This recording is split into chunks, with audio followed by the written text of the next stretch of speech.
अस्सलाम वालेकुम 9th class. बेटे open your chemistry book page number 123। अपने लास्ट लेक्चर में मैंने आपको हमने ग्रुप प्रॉपर्टीज़ पढ़ी थी ट्रांजिशन एलिमेंट्स की, जिसमें मैंने आपको ट्रांजिशन एलिमेंट्स की जो प्रॉपर्टीज़ थी वो आपको सारी बताई थी। ठीक है, उनको डिटेल से हमने स्टडी किया था, उनकी physical properties as well as हमने केमिकल प्रॉपर्टी ट्रांजिशन एलिमेंट्स की कंप्लीट कर ली थी। नेक्स्ट टॉपिक जो आज हम स्टार्ट करेंगे that is topic number 9.8 page number 123। Topic है आपका प्रॉपर्टीज़ ऑफ नोबल गैसेस, हमने आज पढ़ना है। Elements present in the group 18 of the modern periodic table are called noble elements. All noble elements are monoatomic gases having very low boiling point. Helium, neon, argon, krypton, xenon and radon. All these gases have 8 electrons in their outermost shell except helium, which has s2 electronic configuration. Since the outermost shell are complete, they show very little chemical reactivity. हमने क्या चीज़ पढ़ी, छोटा सा paragraph है, ज़्यादा आपको properties नहीं बताई हुई। नोबल गैसेस क्या आपको है, नोबल गैसेस जो हैं पीरियोडिक टेबल का, अगर आप लोग ग्रुप 18 बेटे देखते हो तो वहाँ पे जो एलिमेंट्स प्रेजेंट होते हैं उनको हम लोग क्या कहते हैं, नोबल एलिमेंट्स कहते हैं। ठीक है, नोबल एलिमेंट जो हैं they are monoatomic, mono mean one, monoatomic gases हैं। ठीक है, इनका बॉइलिंग पॉइंट जो है वेरी लो होता है। दे आर वेरी रिएक्टिव, क्योंकि इनका ऑक्टेट रूल जो है वो कंप्लीट होता है। ठीक है, इनकी कॉमन एग्जांपल कौन कौन सी है, हीलियम है, नियॉन है, argon, krypton, xenon and radon. इनके नाम और इनके सिंबल जो हैं आपकी बुक पे राइट हैं, ये आपने यहाँ लिखे हैं, याद कर लेने। All these gases have 8 electron in their outermost shell. इनके आउटर मोस्ट शेल में 8 इलेक्ट्रॉन बेटे होते हैं।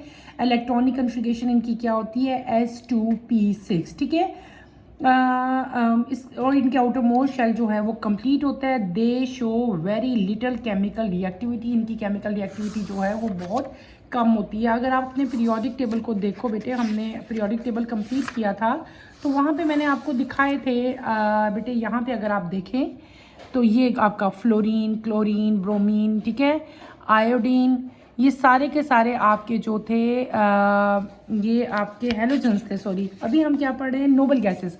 हम लोग आ रहे हैं नोबल गैसेस की तरफ। नोबल गैसेस मैंने आपको क्या पढ़ाई थी, अभी मैंने आपको एग्जांपल दी है कि नोबल गैसेस कौन सी है, हीलियम, नियॉन, आर्गन।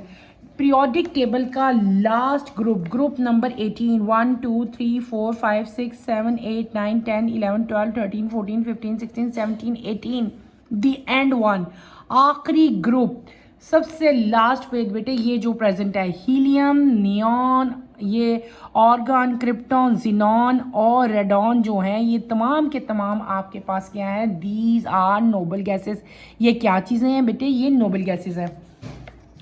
ऐसे चलो ऐसे देख लो, ठीक है, ये दीज आर नोबल गैसेस हैं। ग्रुप 18 में जो गैसेस प्रेजेंट हैं they are known as noble gases. इनको मोनोएटॉमिक गैसेस भी कहते हैं और ये लेस रिएक्टिविटी जो है वो शो करती हैं। इनके आउटर मोस्ट शेल में 8 इलेक्ट्रॉन जो हैं वो पूरे होते हैं और इसलिए जो है इनको अपनी आउटर मोस्ट, क्योंकि इनकी कंप्लीट है तो इसके लिए इनको ना तो किसी से डोनेट करना पड़ता है ना किसी को देना पड़ता है, तो ये रिएक्टिविटी इनकी भी जो है वो लेस होती है। थोड़ा सारे एग्जाम्पल, इसकी डेफिनेशंस, प्रॉपर्टीज़ हैं 2-3 बस आपकी बुक में, आपने वही करनी है और इनकी एग्जांपल्स करनी है और इनके सिंबल करने हैं।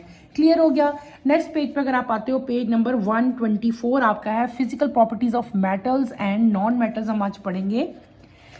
Metals and non-metals can be distinguished based on their physical and chemical properties. Metals are defined as the element which are generally form cation easily. They also tend to form metallic bond. Metals can be hammered into thin sheet. This property is called malleability. Metals can be drawn into wires and this property is named as ductility.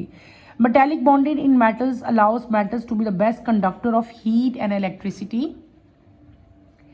Metals are lustrous, which mean that they are shiny appearance due to high tensile strength. Metals can hold heavy weights. When metals are hit by an object, they make a ringing sound. Metals cannot be cut easily because they are hard substance.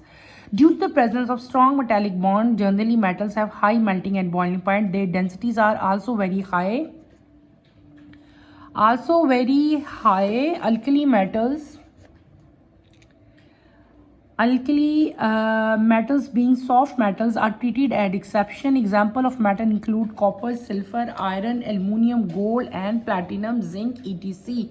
मैंने जो topic अभी read out किया है that is बेटे क्या हमने पढ़ा, metal की जो प्रॉपर्टीज़ हैं, फिजिकल प्रॉपर्टीज़, वो सारी हमने पढ़ी। पहली प्रॉपर्टी हमने मेटल की क्या पढ़ी, मेटल वो एलिमेंट्स हैं जनरली जो के टाइम्स बनाते हैं, यानी कि ये इलेक्ट्रॉन देते हैं। ठीक है, जब ये इलेक्ट्रॉन देते हैं तो इनके ऊपर कौन सा चार्ज आ जाता है, पॉजिटिव चार्ज आ जाता है, और पॉजिटिव चार्ज एलिमेंट्स को हम लोग क्या कहते थे, के टाइन कहते थे। मेटल्स आर के टाइन, आपने बताना है। दे आल्सो ये क्या करते हैं, मेटालिक बॉन्ड भी बनाते हैं बेटे, और मेटल्स को हम लोग हैमर्ड करके, यानी कि इसके ऊपर हम वेट अप्लाई करके इसको जो है हम थिन शीट्स में जो है वो कन्वर्ट कर सकते हैं।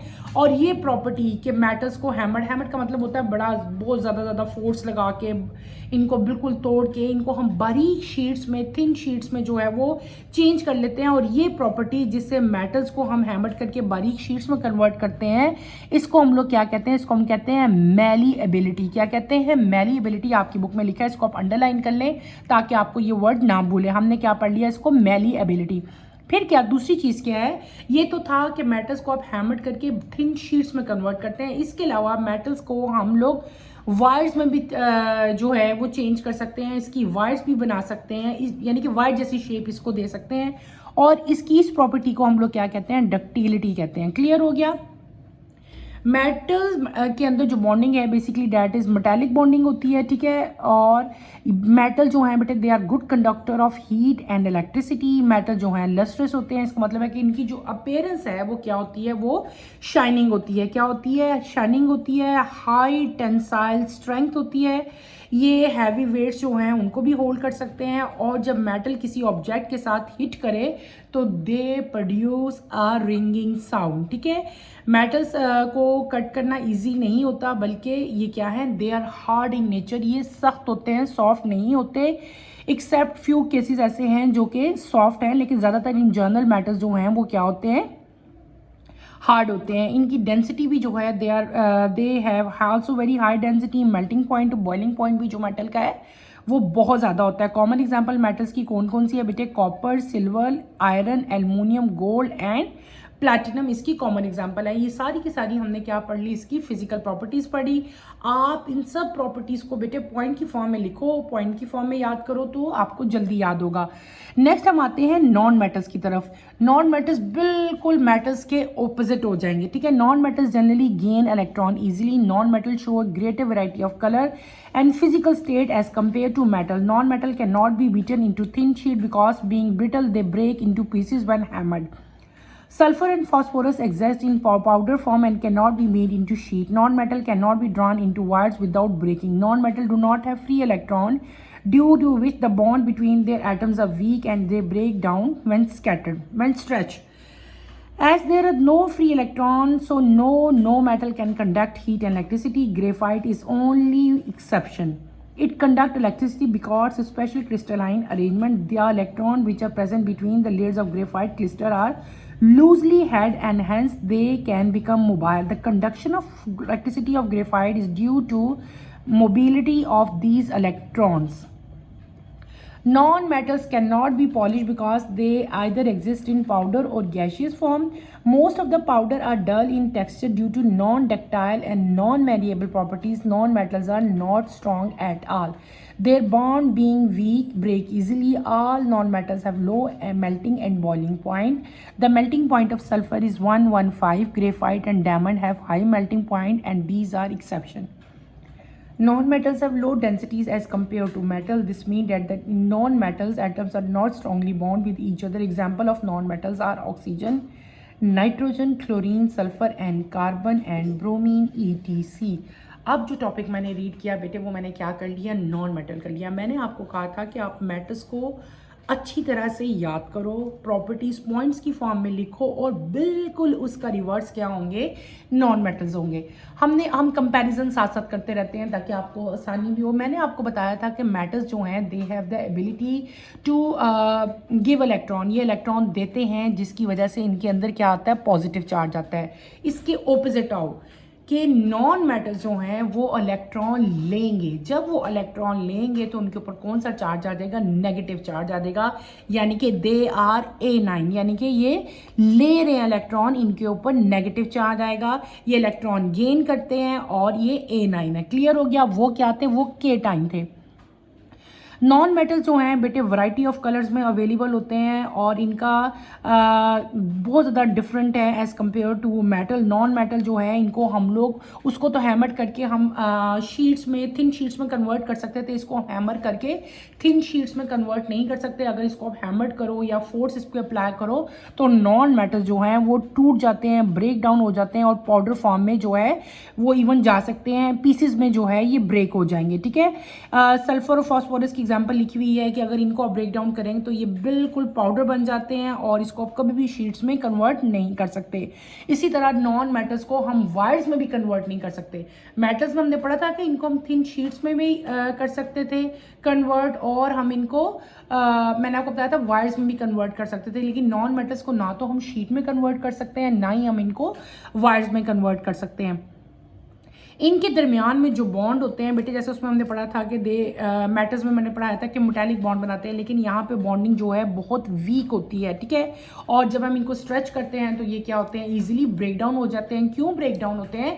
क्योंकि जो इनके दरमियान में बॉन्डिंग है बेटे वो बहुत वीक होती है। ठीक है, यहाँ पे कोई भी फ्री इलेक्ट्रॉन नहीं होते, इसलिए they are poor conductor of heat and electricity. Metal जो थे वो good conductor of heat electricity थे और ये जो हैं ये bad conductor of heat and electricity होते हैं, क्योंकि यहाँ पे फ्री इलेक्ट्रॉन जो है वो प्रेजेंट नहीं होते। यहाँ पे एक एक्सेप्शन है, एक एलिमेंट ऐसा है जो कि है नॉन मेटल लेकिन वो इलेक्ट्रिसिटी कंडक्ट करता है। वो कौन सा एलिमेंट है? ये आपका क्वेश्चन भी आ सकता है कि वो कौन सा नॉन मेटल है जो इलेक्ट्रिसिटी कंडक्ट करता है, तो आपने बताना है ग्रेफाइट। तमाम के तमाम नॉन मेटल जो हैं बेटे they are bad conductor of electricity except only one, that is graphite. Graphite conduct electricity क्योंकि because of it special crystalline structure, crystalline arrangement. आपकी बुक के एंड पे यहाँ पे बेटे ये ग्रेफाइट का स्ट्रक्चर है। इस स्ट्रक्चर की ये जो क्रिस्टल्स हैं इनकी अरेंजमेंट ऐसी है कि ये जो है इसकी लेयर जो है एक दूसरे के साथ लूजली हेल्ड है और they become mobile. That's why graphite जो है वो इलेक्ट्रिसिटी जो है इन इलेक्ट्रॉन की मोबिलिटी, यानी कि इलेक्ट्रॉन मूव करते हैं ना, और इन इलेक्ट्रॉन की मोबिलिटी की वजह से जो है ग्रेफाइट जो है वो इलेक्ट्रिसिटी कंडक्ट करता है। क्लियर हो गया? फिर अब आगे हमने पढ़ लिया, मैंने आपको भी जो रीड आउट किया, मैंने कहा कि नॉन मेटल्स जो हैं they can not be polished. ठीक है, और डल इन टेक्सचर होते हैं, उसको हमने पढ़ा था, मेटल्स में पढ़ के आए थे, दे आर वेरी शाइनिंग। ठीक है, और ये क्या है? डल्स हैं। नॉन मेटल जो हैं स्ट्रॉन्ग नहीं होते। ठीक है, इनका मेल्टिंग पॉइंट और बॉइलिंग पॉइंट भी बहुत लो होता है, इनकी डेंसिटी भी जो है वो बहुत लो होती है। कॉमन एग्जांपल आपको सल्फर की दी हुई है। सल्फर की डेंसिटी जो है, मेल्टिंग पॉइंट आपको बताया हुआ है 115 डिग्री, और दूसरा मैंने क्या बताया आपको कि मेल्टिंग पॉइंट और बॉइलिंग पॉइंट इनका बहुत लो होता है except graphite and diamond. Graphite और डायमंड जो हैं दो ऐसे नॉन मेटल हैं जिनका मेल्टिंग और बॉइलिंग पॉइंट बाकी नॉन मेटल की निस्बत ज़्यादा होता है। ठीक है, इसी तरह इनकी डेंसिटीज़ भी जो हैं वो एज़ कम्पेयर टू मेटल्स जो हैं वो लो होती हैं। कॉमन एग्जांपल इनकी बेटे कौन कौन सी है? Oxygen, nitrogen, chlorine, sulphur, carbon and bromine जो है वो इनकी कॉमन एग्जांपल है।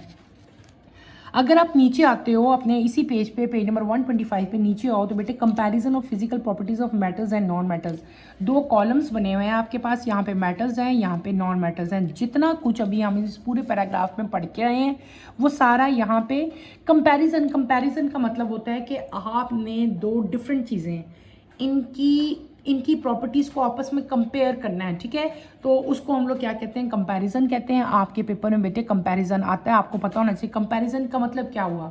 हम दो प्रॉपर्टीज़ को आपस में उनका कंपेयर कर रहे होते हैं। फॉर एग्जांपल जैसे मैं कहती हूँ कि इनका मेल्टिंग पॉइंट मेटल्स का metal have high melting and boiling point, तो उसका कंपैरिजन नॉन मेटल के साथ करूँगी, they have low melting and boiling point. ठीक है, फिर अगर हम करते हैं कि metals are good conductor of heat and electricity, तो non metals are bad conductor of heat and electricity. फिर हम क्या कह सकते हैं कि मेटल्स को हम डिफरेंट शेप्स में कन्वर्ट कर सकते हैं, जैसे कि हम हैमरिंग करके, फोर्स अप्लाई करके इनटू शीट्स एंड क्या पढ़ाया था मैंने, इनटू शीट्स एंड वायर्स, लेकिन नॉन मेटल जो हैं ब्रिटल हैं, जब उनके ऊपर हम लोग फोर्स अप्लाई करेंगे तो वो ब्रेक डाउन हो जाएंगे।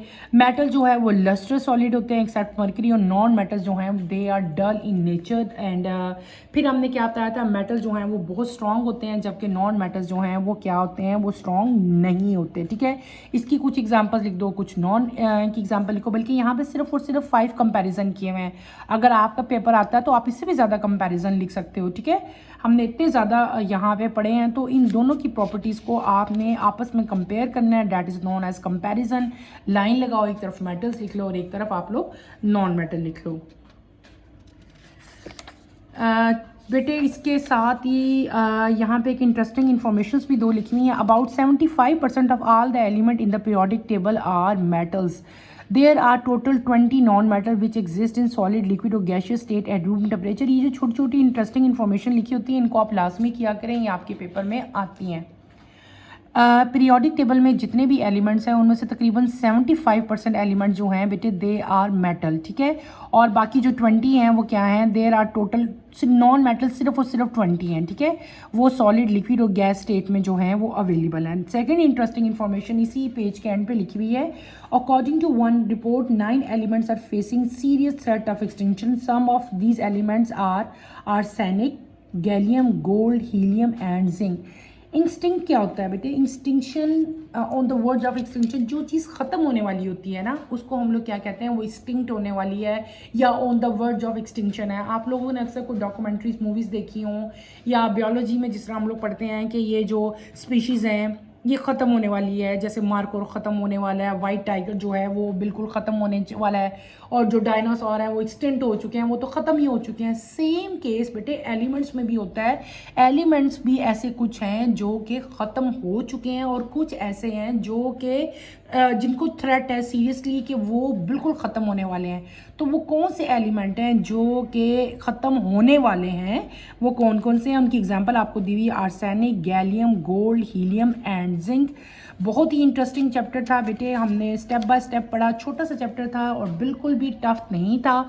इस चैप्टर में हमने क्या पढ़ा, हमने एटॉमिक साइज पढ़ा। ठीक है, और उसके बाद केमिकल रिएक्टिविटी ग्रुप 1 की पढ़ी। उसके बाद हमने क्या पढ़ा, ग्रुप 17 के बारे में पढ़ा। हमने ग्रुप 17 में किस तरह के एलिमेंट्स हैं, उनकी प्रॉपर्टीज़ क्या हैं। फिर हमने हैलोजेंस पढ़े बेटे, हैलोजेंस के बाद मैंने आपको नोबल गैसेस पढ़ाई। फिर हमने ट्रांजिशन एलिमेंट्स पढ़े कि ट्रांजिशन एलिमेंट जो है पीरियोडिक टेबल में कहाँ प्रेजेंट है, उनकी क्या जनरल प्रॉपर्टीज़ हैं। इन द एंड हमने नोबल गैसेस पढ़ी। और आज के टॉपिक में हमने क्या पढ़ लिया, हमने मेटल्स एंड नॉन मेटल्स की जो प्रॉपर्टीज़ हैं वो सारी हमने जो है डिटेल से पढ़ी। ठीक है, पीरियोडिक टेबल में 75% एलिमेंट जो हैं दे आर मेटल्स। ठीक है, और बाकी 20 तकरीबन जो एलिमेंट्स हैं वो नॉन मेटल्स हैं। चैप्टर आपका हो गया है कंप्लीट। इस चैप्टर में बेटे कोई प्रॉब्लम होती है, कोई कन्फ्यूजन होती है, feel free to ask any question. ठीक है, इंशाल्लाह कमिंग लेक्चर में हम अपना नेक्स्ट चैप्टर जो है चैप्टर नंबर 10 स्टार्ट करेंगे। कमिंग लेक्चर की नोटिफिकेशन के लिए बेटे आप चैनल को शेयर करो, लाइक करो और सब्सक्राइब करो। और यहीं पे अपना टॉपिक मैं एंड करूँगी। अच्छे स्टूडेंट्स की तरह आप लोगों ने इसको अच्छी तरह से प्रिपेयर करना है। Feel free to ask any question. अल्लाह हाफिज़ 9th क्लास। बेटे अपना ख्याल रखिएगा।